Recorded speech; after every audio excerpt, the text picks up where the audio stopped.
দর্শক, বন্যা পরিস্থিতির খবর জানাতে শেরপুর থেকে যুক্ত হচ্ছেন সহকর্মী সৈয়দ নোমান। নোমান, সংবাদে যেমনটি বলছিলাম, ৩৫ বছরে এমন বন্যা দেখেনি শেরপুরবাসী। এই মুহূর্তে পরিস্থিতি কেমন দেখছেন, আর সরকারের পক্ষ থেকে কোনো সহযোগিতা পাচ্ছেন কিনা, কি বলছে তারা? ধন্যবাদ ফয়সাল। আমি একটু যুক্ত করি আপনার সাথে। ৩৫ বছরে তো দেখেনি, বরং নতুন নতুন যে এলাকা প্লাবিত হয়েছে সেটি নিয়েও কিন্তু মানুষ এখন উদ্বেগ।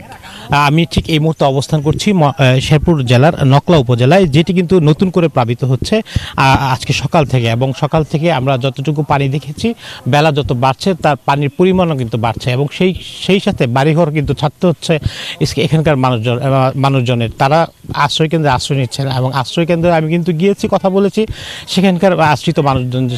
তারা বলছে যে বিভিন্ন সময় বিভিন্ন জন আসছেন, তারা তালিকা নিচ্ছেন, কিন্তু পর্যাপ্ত ত্রাণ সহায়তা তারা পাচ্ছেন না। অর্থাৎ ত্রাণের জন্য তারা কিন্তু হাহাকার করছেন।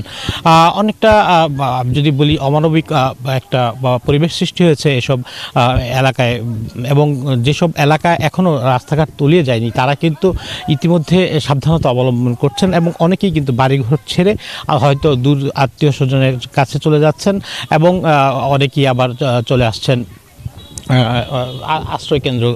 আশ্রয়কেন্দ্রগুলোতে। এনজিওর কিস্তি প্রথমবার বিকাশ পেমেন্ট করলেই ২০ টাকা ইনস্ট্যান্ট ক্যাশব্যাক। সব মিলিয়ে আমি যদি বলি, এই শেরপুরের যে ৪ উপজেলা আছে, সেই ৪ উপজেলার মানুষগুলো, এই বানভাসী মানুষগুলো এখন ভালো নেই। তাদের চোখে মুখে উৎকণ্ঠার ছাপ কিন্তু আমরা দেখতে পাচ্ছি। তারা চাইছেন দ্রুত এই পরিস্থিতি স্বাভাবিক পর্যায়ে ফিরে আসুক, এবং যে ত্রাণ সহায়তা আছে সেটি যেন তারা পর্যাপ্তভাবে পেতে পারে।